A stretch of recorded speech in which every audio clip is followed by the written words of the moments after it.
I have met many expats that have their war stories about dating gold diggers.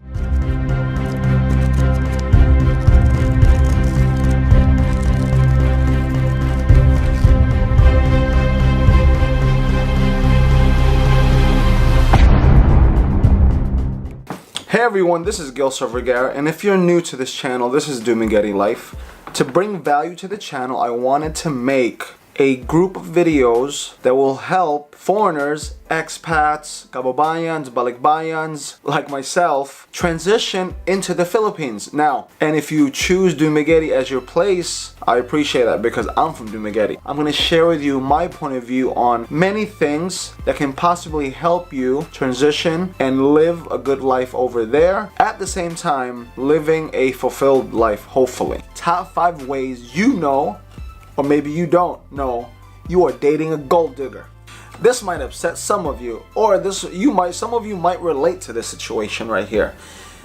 Living in the Philippines, I have met many expats that have their war stories about dating gold diggers, right? So I'm just gonna give you 5 off the cuff ways you know or you can avoid dating a gold digger.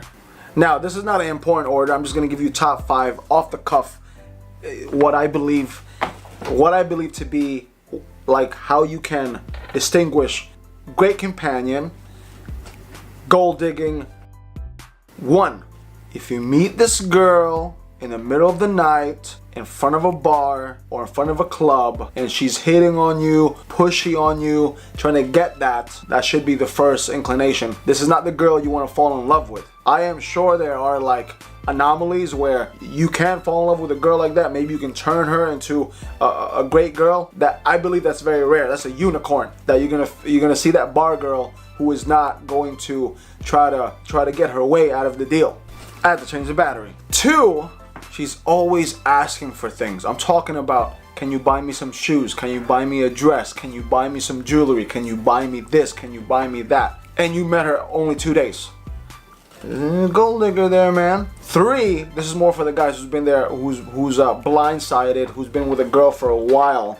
3, she's always coming up with money problems, right? Money problems. Because more than likely, gold digging people are usually associated, from my experience in the Philippines, they're associated with families who are kind of in the niche of getting a foreigner and letting the foreigner support their lifestyle. So when the girl goes, oh, my father needs this, my mom needs this, somebody needs a surgery, somebody needs this, somebody needs that, I need this money for this, there's a family emergency. There's always something happening where money has to come out of pocket.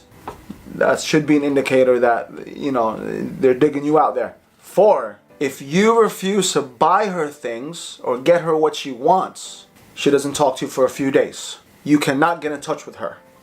She has disappeared off the planet of the earth until you mention something about, let's go shopping, let's go this, I'm sorry this, let's go out to dinner or this and that. Realize she only comes out when money's coming out your pockets.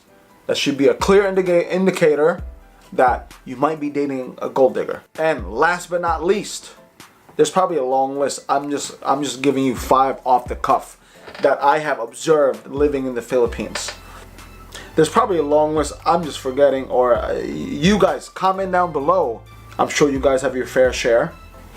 Number 5, it's just blatant. This is like super blatant. This is a funny one too, and I've seen this happen, bro. I've seen this happen. Their standards are so high. And you know they don't live by those standards, but the fact that you're in their life, they want you to take them to the best places. They want you to splurge. They want you to, let's go here, let's go there. They want to live off your cash. Back to the other point, the moment that you decline, the cash attitude. That should be a clear indication that girl doesn't want to be there because of you. Because if the girl's really there for you, she would sit on the boulevard with you, not even talking about money, just getting to know each other. Unless she's gaming you on the long haul. which that's a pretty long game.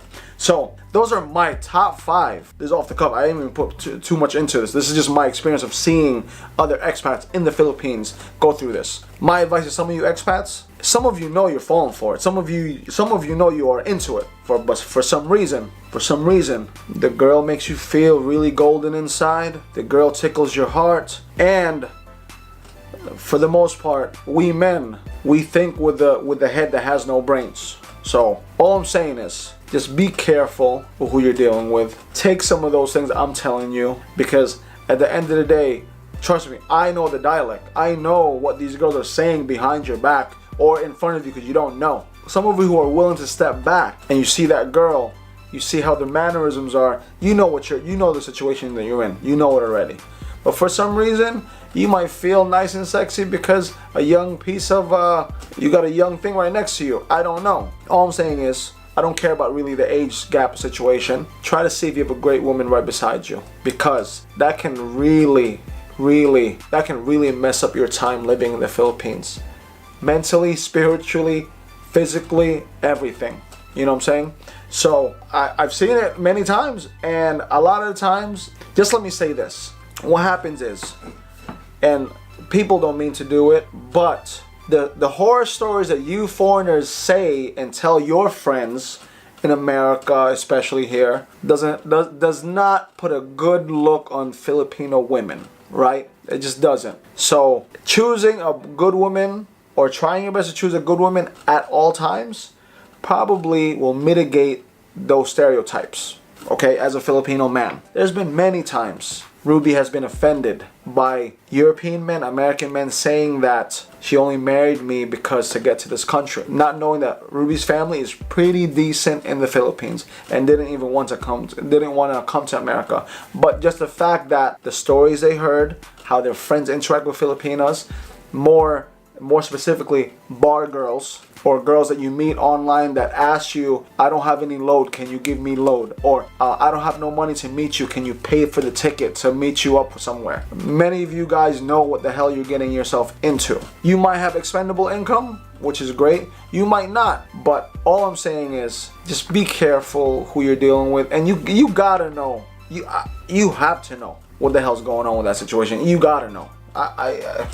You guys are not that stupid, right? Some of you guys out there are not that stupid, man. It's sad. I'm not judging anyone, okay? I'm not judging anyone. But I'll tell you right now. I have seen way more prettier, even hotter girls walking around in Dumaguete, Cebu, like girls that are walking around, cashiers, walking around in the mall, walking around in the streets. I have seen way better quality women walking around. Obviously, I don't know how they are, but looks-wise, aesthetic-wise, than girls in the bars. I'm telling you right now. Unless you get the girl in the bar, 18, just turned 18, never had a job before, that is her only job. She's coming from some provincial place where she feels that this is the only way to make money, and you get her fresh. That's the only time I've ever seen one that's decently looking.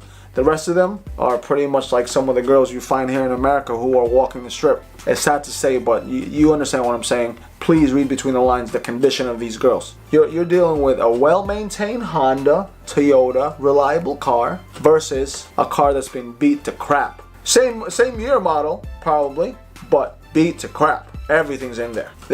Everything has spilt inside of there. Everything has this thing has been through the valleys, the mountains, everything. This thing is a piece of, you know what. Anyway, those are my top 5 key things that you might be dating a gold digger. I hope that helps somebody.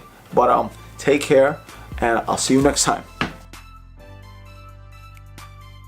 So before I leave, I just want to invite you to the live stream. Every Monday at 8 a.m. I'm going to post a new video, and every Wednesday at 9 p.m. New York time, EST time, I'm going to go live. All the questions and comments that will be on the Monday videos or any previous video before that, I will try my best to answer them in the live stream on top of whatever we can talk about. I would appreciate if you join in and make the live events more exciting. Hit that like if you like it. Click that bell if you want to see more videos like this.